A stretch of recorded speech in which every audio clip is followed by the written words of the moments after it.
Students, तो अब हम पढ़ने वाले हैं exercise 1.4 chapter 1 maths class 10th। पहले तीनों एक्सरसाइज मैंने अपलोड कर दी है, अगर नहीं चेक की है तो please go and check study. Okay, before starting the exercise you must know what are real numbers and their decimal expansions. Real numbers क्या होते हैं और उनके डेसिमल एक्सपेंशंस किस तरह के होते हैं। ठीक है, इससे पहले ये हम पढ़ चुके हैं क्लास 9th में, जो मैंने अभी वीडियो में भी अपलोड किया है क्लास 9th की। क्लास 9th में आप सब ने पढ़ा होगा, मैंने तो पढ़ा है सारे स्टूडेंट्स को, जो भी मुझसे पढ़े हैं उनको तो मैंने पढ़ा है, तो एक बारी फिर से इसको देख लेते हैं। तो गाइज़ ये एक बारी थोड़ा सा शॉर्ट में समझ लीजिए। रियल नंबर्स वो नंबर्स होते हैं जो रेशनल और इरेशनल नंबर का ग्रुप होते हैं। तो real numbers are numbers set of numbers including rational numbers and irrational numbers. अब मैं फटाफट से बता देती हूँ, रेशनल नंबर्स के कौन से नंबर्स होते हैं जिन्हें पी बाई क्यू के फॉर्म में लिख सकते हैं where Q is not equal to zero. Irrational numbers वो नंबर्स होते हैं which can not be expressed in the form of P by Q where Q is not equal to zero. Simply हम irrational numbers को ऐसे numbers बोल सकते हैं जो रेशनल नहीं है, इरेशनल, यानी कि जो रेशनल नहीं है, जो पी बाई क्यू के फॉर्म में रिप्रेजेंट नहीं हो सकते। अब इनके डेसिमल एक्सपेंशन की बारी आती है, जो हमें इस एक्सरसाइज को स्टार्ट करने से पहले पढ़ना है। डेसिमल एक्सपेंशन किस तरह से होते हैं रेशनल नंबर और इरेशनल नंबर के। रेशनल नंबर्स के डेसिमल एक्सपेंशंस होते हैं टर्मिनेटिंग। टर्मिनेटिंग का मतलब होता है जो ख़त्म हो जाए। फॉर एग्जांपल 2/5 को अगर हम चेंज करते हैं डेसिमल में, तो it come out to be 0.4। तो यहाँ पर अगर ख़त्म हो गया 0.4 के आगे हम कुछ नहीं लिख सकते, क्योंकि 2.5 इज इक्वल टू 0.4, आगे कुछ भी नहीं। तो टर्मिनेट क्योंकि ये हो रहा है, टर्मिनेट करना मतलब ख़त्म होना, इसके आगे नहीं चल रहा है, इसलिए ये टर्मिनेटिंग टाइप का है। नॉन टर्मिनेटिंग रिपीटिंग टाइप का कौन सा होता है, जैसे कि 2/3। 2/3 को हम 0.6666 लिख सकते हैं, मतलब हम 6 पर बार लगा सकते हैं। 2/3 को हम 0.6 बार लिख सकते हैं। ऐसे ही हम 1/10 को 0.3 बार लिख सकते हैं। तो ये नॉन टर्मिनेटिंग रिपीटिंग टाइप है। टर्मिनेट तो नहीं हो रहा, देखो चलता जा रहा है, ख़त्म नहीं हो रहा, बट एक नंबर रिपीट ज़रूर हो रहा है, तो उस पर हम बार लगा सकते हैं। इस वाले में एग्जाम्पल में एक नंबर रिपीट हो रहा है, 2 number, 3 number, 4 number, 5 number repeat हो रहे हैं, मतलब बार लगा सकते हैं, रिपीट हो रहे हैं नंबर। तो रेशनल नंबर के दो टाइप के डेसिमल एक्सपेंशन होते हैं, टर्मिनेटिंग, नॉन टर्मिनेटिंग। ये हम ये एक्सरसाइज में यही पढ़ेंगे। ठीक है, इरेशनल नंबर के जो डेसिमल एक्सपेंशंस होते हैं वो नॉन टर्मिनेटिंग, नॉन रिपीटिंग होते हैं। ना तो टर्मिनेट होते हैं इस वाले की तरह, ना ही रिपीट, नॉन टर्मिनेटिंग रिपीट होते हैं।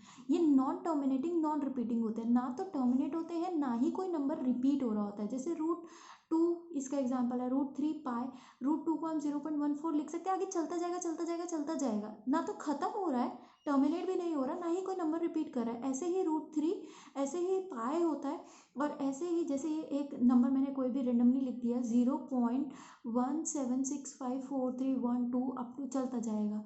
इसी तरह से 0.0100100001, तो ये सारे नंबर जो है ये नॉन टर्मिनेटिंग, नॉन रिपीटिंग है। ठीक है, तो रेशनल नंबर्स पे हमें इस एक्सरसाइज में फोकस करना है, जिनके डेसिमल एक्सपेंशन टर्मिनेटिंग या नॉन टर्मिनेटिंग रिपीटिंग होते हैं।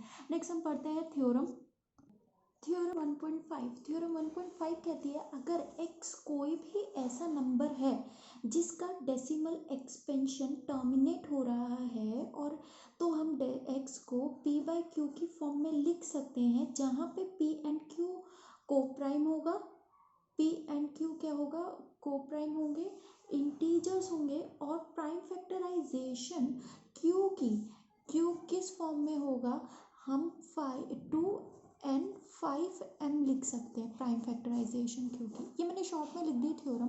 थ्योरम कहती है, अगर x कोई भी नंबर हो है, x का डेसिमल एक्सपेंशन कैसा है, टर्मिनेटिंग टाइप है, टर्मिनेट हो रहा है। अगर x कोई भी नंबर है जिसका डेसिमल एक्सपेंशन टर्मिनेट हो रहा है, तो हम x को पहली चीज़ तो p बाई क्यू के फॉर्म में लिख सकते हैं, मतलब टर्मिनेट हो रहा है तो इसका मतलब रेशनल नंबर हुआ, तो p बाई क्यू के फॉर्म में तो लिख ही सकते हैं।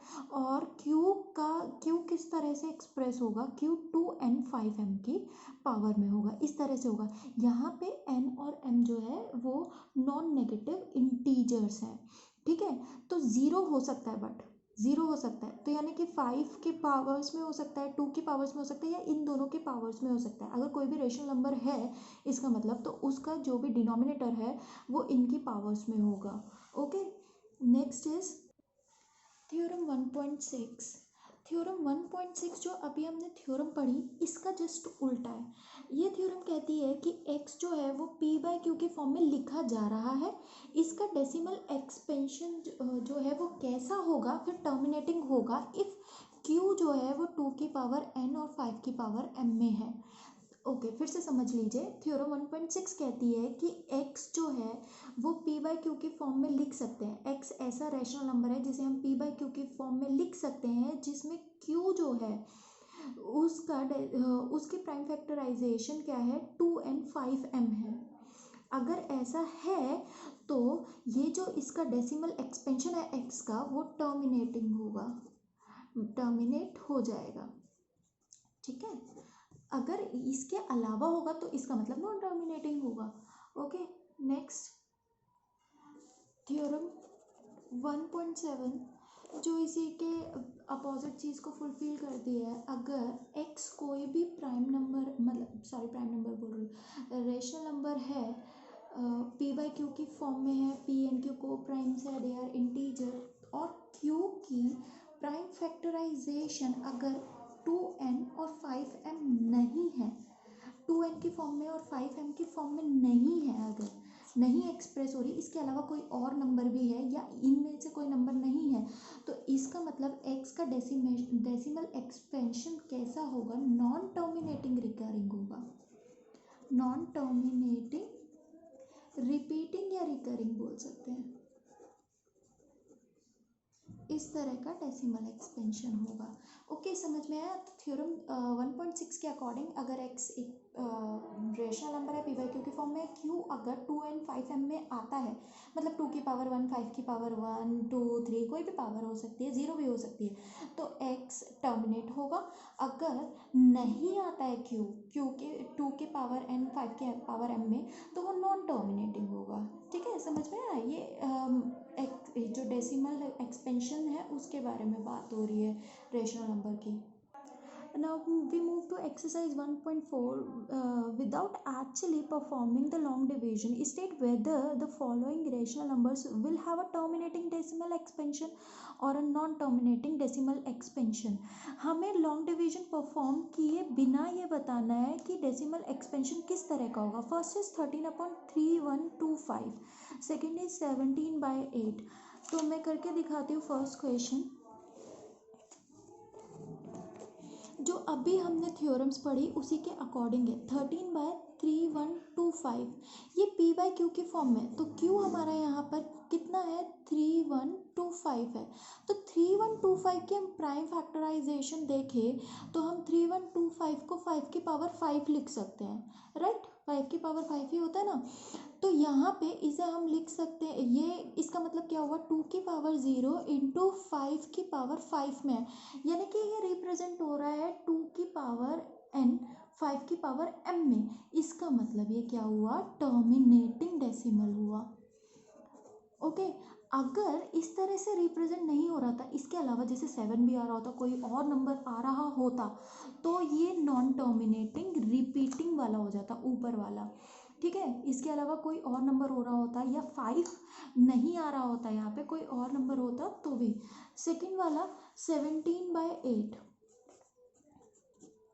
अब यहाँ पर क्यों ये है, तो 8 को हम 2 इंटू 2 इंटू 2 लिख सकते हैं, यानी कि 2 की पावर 3। अगेन हम इसे कैसे लिख सकते हैं, 2 की पावर 3 5 की पावर 0। तो ये फिर से किस तरह से 2 की पावर n 5 की पावर m में रिप्रेजेंट हो रहा है। तो थ्योरम 1.6 के अकॉर्डिंग ये भी कैसा नंबर होगा, टर्मिनेटिंग। अगर यहाँ पे देखो 2 की पावर भी नहीं होती तो ये नॉन टर्मिनेटिंग हो जाता, या कोई और नंबर भी होता है यहाँ पे, जैसे कि इंटू 4 बोल रही हूँ, इंटू 5 या 7 होता, या इंटू समथिंग एल्स होता, 3 होता, तो ये नॉन टर्मिनेटिंग रिपीटिंग हो जाता। ओके, अब इसके बाकी सारे पार्ट जो है वो इसी तरह से करने, वो आप लोग करेंगे ये सारे पार्ट 10 तक। मैं सेकेंड क्वेश्चन पे पहुंच जाती हूँ। Right down the decimal expansion of those rational numbers in question number 1 which above has terminating decimal expansion. जिन जिन के टर्मिनेटिंग डेसिमल एक्सपेंशन है, जो दो मैंने एग्जाम्पल किए फर्स्ट और सेकंड, उन दोनों के तो टर्मिनेटिंग है, वो सारे बस लिख देने हैं। क्वेश्चन नंबर 3 जो है वो पे पहुँचते हैं। The following real numbers have decimal expansion as given below. कुछ हमें रियल नंबर्स दिए हुए हैं, उनके डेसिमल एक्सपेंशन दिए हुए हैं। In each case decide whether they are rational और नॉट। रेशनल नंबर है या नहीं है, अगर रेशनल है तो उन्हें हमें पी बाई क्यू की फॉर्म में लिखना है। What can you say about the prime factorization of Q, और उन्हें क्या क्या कहते हैं, क्यू के प्राइम फैक्टराइजेशन कैसी होगी उसके बारे में फिर बताना है। देखो फर्स्ट इज 43.13456789। ये बहुत बड़ा नंबर है, बट ये यहाँ पे जाके ख़त्म हो रहा है, तो इट इज़ टर्मिनेटिंग। ठीक है, ये टर्मिनेटिंग है। दूसरा, ये ख़त्म नहीं हो रहा है, यहाँ पे हमें डॉट डॉट डॉट दिख रहा है, ख़त्म तो हो ही नहीं रहा है और अजीब पैटर्न में ये चलता जा रहा है, तो इस पर हम बार भी नहीं लगा सकते। इसका मतलब ये किस तरह का नंबर है, ये है non terminating non repeating. Okay, तो this is terminating, this is not terminating non repeating. ये एक रैशनल नंबर है, ये एक इरेशनल नंबर है सेकंड वाला। थर्ड वाला ये है 43.12345678 बार। अब क्योंकि इस पे बार लग गया है तो ये किस तरह का नंबर हुआ, ये है non terminating repeating type. Terminate तो नहीं हो रहा बट रिपीट हो रहा है, ये भी एक रैशनल नंबर है। तो this one is rational, this is irrational, this is rational. तो ये तीनों हैं, और हमें बोला कि क्या कह सकते हैं, what can you say about the prime factors of Q. तो हमने पहले ही पढ़ लिया है थ्योरम 1.6 में, अगर ये और ये रैशनल नंबर है तो इनके प्राइम फैक्टर्स, क्यू के प्राइम फैक्टर्स फैक्टराइजेशन क्या होगी, 2 की पावर n और 5 की पावर m होगी, यानी कि इनके प्राइम फैक्टर्स में 2 और 5 ही होगा। और क्योंकि ये इरेशनल नंबर है तो इसके प्राइम फैक्टर्स में 2 और 5 के अलावा भी कोई ना कोई नंबर होगा। तो यहाँ पे ये एक्सरसाइज ख़त्म होती है। I am signing off here. तो ये एक्सरसाइज ख़त्म होती है, पढ़ लो, और जितने भी डाउट्स हो वो मुझसे कमेंट्स में पूछ सकते हो। अच्छे से पढ़ाई करो। Love you all, bye bye.